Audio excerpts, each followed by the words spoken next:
बिस्मिल्लाहिर्रहमानिर्रहीम। नाज़रीन, आप देख रहे हैं कश्मीर धरती न्यूज़ और मैं हूं आपका मेज़बान मोहम्मद उमर ख़याम।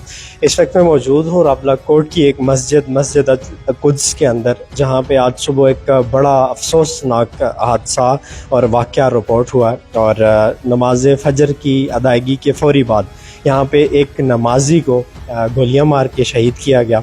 और मैं अभी उसी मस्जिद के अंदर मौजूद हूँ और उसी सफ़ के अंदर मौजूद हूँ जहाँ पे ये अफसोसनाक वाक़या हुआ। मेरे साथ उस दौरान उस वाक़े को उसके जो आई विटनेस हैं एक भाई मौजूद हैं। ये इनसे सारी तफसीलात जानने की कोशिश करूँगा। मुझे सबसे पहले बताइएगा आपका नाम क्या है और आपका ताल्लुक कहाँ से है? बिस्मिल्लाहिर्रहमानिर्रहीम। मेरा नाम मोहम्मद शफीक है और मैं मुजफ्फराबाद से ताल्लुक है मेरा। मुजफ्फराबाद से ताल्लुक है और आप इस मस्जिद की इंतज़ामिया में जी इंतज़ामिया में मैं। और बताइएगा तफसीलन कि जब ये सारा वाक़या हुआ कैसे हुआ, किस वक्त हुआ और ये मतलब कौन था, कत्ल होने वाला कौन था, शहीद होने वाला कौन था और जो हमलावर था वो कौन? ये हमारे भाई अबू मूसा कश्मीरी भाई थे, उनके बड़े भाई थे। तो वो भी हम नमाज़ पढ़ने के लिए इकट्ठे आए तो जिस बंदे ने गोलियां मारी वो भी पहले हमारे साथ इधर उसने नमाज़ पढ़ी और नमाज़ पढ़ने के बाद हम बैठे अज़कार कर रहे थे। वो भी उठ के उसके पास एक बैग था, उसने बैग खोला और पता नहीं उसने जंजीरी बंद की या खोली, तो फिर उसने हेलमेट उठा के वो उस तरफ चला गया।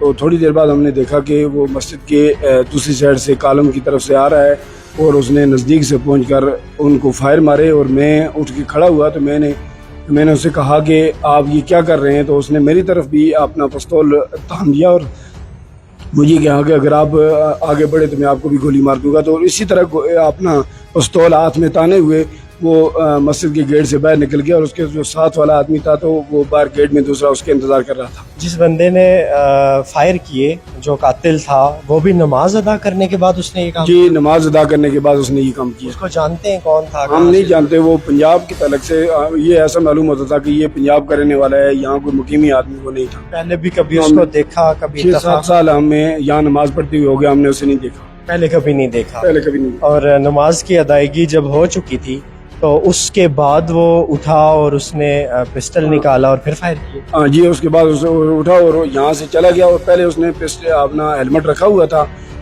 सफ के आगे। तो जब वो उठा तो उसने फायर करते वक्त हेलमेट पहन लिया। तो जब उसने फायर किया उस वक्त कितने नमाजी थे मस्जिद के अंदर? उस वक्त 3 नमाजी थे हम, एक वो कत्ल होने वाला शहीद होने वाला बंदा और 2 हम और थे। 2 आप और थे। तो जब उसने ये फायर किए तो उसके बाद आपने उसको रोकने की कोशिश नहीं की? मैं रोकने की कोशिश की, लेकिन उसने मेरी तरफ पिस्तौल जब तान लिया कि आप आगे बढ़ेंगे तो आपको गोली मार दी जाएगी। तो इसी हालत में वो कहता है कि मैंने लोड करके रखा हुआ है तो आप आगे ना बढ़ें। तो इसी हालत में वो गेट से बाहर निकल गया। और जो भाई शहीद हुए इनका ताल्लुक कहाँ से था?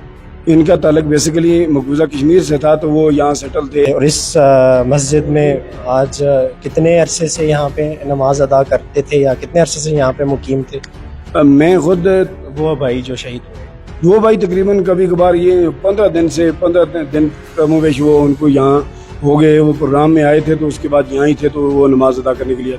तो आपके साथ उठना बैठना ज़ाहिर उनका हुआ होगा, तो कभी कोई इस तरह से किसी के साथ कोई तल्ख कलामी, कोई दुश्मनी, कोई इस तरह, इससे पहले भी कोई ऐसा वाक़या? बहुत बड़े बाखलाक आदमी थे, बिल्कुल खाली मैं नहीं, बाजार में भी कोई आदमी ये नहीं कह सकता कि वो किसी के साथ उन्होंने किसी तल्ख कलामी से बात की। कोई आइडिया भी नहीं कि जिसने ये काम किया क्या दुश्मनी हो सकती है? वल्लाहु आलम, इसका कोई कह नहीं सकता।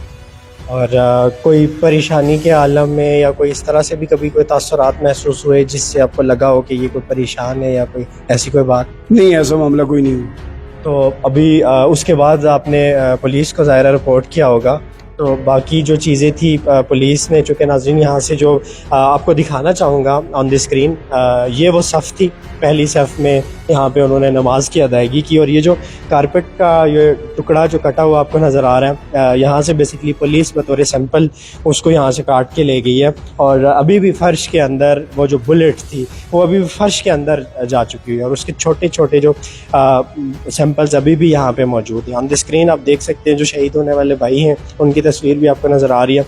और उसी के साथ साथ मैं बताना चाहूँगा कि रावलाकोट की तारीख़ में मस्जिद के अंदर एक नमाजी को गोलियां मार के शहीद कर देना, ये पहली दफ़ा का इस तरह का वाक़या यहाँ पे रिपोर्ट हो रहा है। میری یادداشت میں تو ایسا آج سے قبل کوئی واقعہ نہیں ہے کہ کسی مسجد کے اندر کسی نمازی پہ بڑے بڑے شہروں سے خبریں تو آتی تھی، سنا کرتے تھے، لیکن آج ہمارے اپنے شہر میں بہت افسوسناک واقعہ یہ رپورٹ ہوا جس پر ہر آنکھ جو ہے وہ اشکبار ہے اور افسردگی اور تشویش کا اظہار کیا جا رہا ہے کہ آخر مساجد کے اندر بھی، یہاں ربلا کوٹ میں بھی اس طرح کے کام ہو سکتے ہیں جن کو عقل بظاہر تسلیم کرنے کو تیار نہیں ہے۔ تو آپ کی مسجد کے اندر کوئی سی سی ٹی وی کیمراز یا کوئی فوٹیج ایسی کہ جس میں اس بندے کی شکل دیکھی جا سکے؟ میرے خیال میں وہ مسجد زیر تعمیر تھی پہلے، کنسٹرکشن میں، تو وہ سی سی ٹی وی کیمرات فی الحال بند ہیں، وہ دیکھے نہیں جا سکتے، وہ دیکھی نہیں جا سکتی۔ تو بظاہر جو قاتل تھا اس کا جو حلیہ وغیرہ کوئی اگر آپ دیکھیں تو اس کو پہچان سکتے جی ہیں؟ الحمدللہ میں پہچان سکتا ہوں۔ اس نے جو ڈریس بھی لگایا ہوا تھا وہ تقریباً 20-22 سال اس کی عمر تھی تقریباً، اور باڈی سے وہ انتہائی کمزور لگ رہا تھا، اور خاکی قسم کی اس نے شرٹ پہنی ہوئی تھی، اور بالکل اس نے یہ محسوس ہی نہیں ہونے دیا کہ میں یہ کام کرنے کے لیے آیا ہوں۔ 20-22 سال کا تقریباً نوجوان ہی ہوا، جی جی بالکل۔ اور یہ نوجوان نے یہ کام کیا۔ تو جب وہ نماز کی ادائیگی کے لیے آیا تو اس وقت تقریباً کتنے نمازی ہوتے ہیں آپ کے ساتھ، اور آج کتنے تھے؟ اس وقت تقریباً 6-7 آدمی نمازی تھے، اور تقریباً کم و بیش فجر کی نماز میں 6-7-8 آدمی ہوتے ہیں۔ 6-7 آدمی۔ تو جب وہ نمازی نماز ادا کرنے کے بعد جا چکے تھے، کسی کو اس کے فوری بعد بھی اطلاع ملی کہ یہ یہاں پہ اندر مسجد میں یہ واقعہ ہو چکا ہے؟ نہیں، اس کے بعد تو ہم نے اطلاع دی، جب وہ بندے باہر نکل کے پسٹل اس کے ہاتھ میں تھا، تو ہم نے جا کے ہمارے وہ قاریاں امجد صاحب ہیں، تو ان کو ہم نے یہ بتایا کہ یہ نیچے یہ واقعہ ہو چکا ہے، تو آپ باہر نکلیں۔ تو وہ بھی اسی طرح رونے میں وہ باہر نکلے چیخو پکار کے ساتھ۔ تو ہم نے سارے مسجد کی انتظامیہ کو جو جتنے بھی تھے انہوں نے ہمیں اطلاع دی کہ مسجد کے نیچے یہ واقعہ ہو چکا ہے۔ آپ نے جیسے ذکر کیا کہ اس کے پاس ہیلمٹ تھا، تو اٹ مینس کہ وہ شاید بائک پہ ہوا ہو۔ تو بائک کیا گاڑی جو بھی تھا مسجد کے باہر پارک تھا یا مین روڈ پہ؟ کوئی دیکھا بھی آپ نے کہ واپس وہ کس پہ فرار ہوا؟ بعد میں یہی موٹر سائیکل دیکھا گیا، وہ قاری امجد صاحب جب دیکھا تو وہ پسٹل اس کے ہاتھ میں تھا، تو وہ موٹر سائیکل پہ فرار ہوئے۔ موٹر سائیکل پہ فرار ہوا، اور چونکہ ابھی معاملہ زیر کار ہے، پولیس اس پہ انویسٹیگیٹ کر رہی ہے۔ ابھی مختلف جو یہاں پہ جو سراؤنڈنگز میں جو کیمرہ جات وغیرہ ہیں، ظاہر سی بات ہے ان کی سی سی ٹی وی فوٹیج بھی حاصل کرنے کی کوشش کی جائے گی، اور اس کیس کو لے کے، اس بڑے شدید میں سمجھتا ہوں کہ ایک افسوسناک واقعے کو لے کے جس طرح کی اپڈیٹ جیسے ہی سامنے آتی ہے اس سے بھی وقتاً فوقتاً آپ کو اپڈیٹ کرتا رہوں گا۔ اسی پیغام کے ساتھ آپ سے اجازت چاہوں گا۔ اللہ میرا اور آپ سب کا حامی و ناصر۔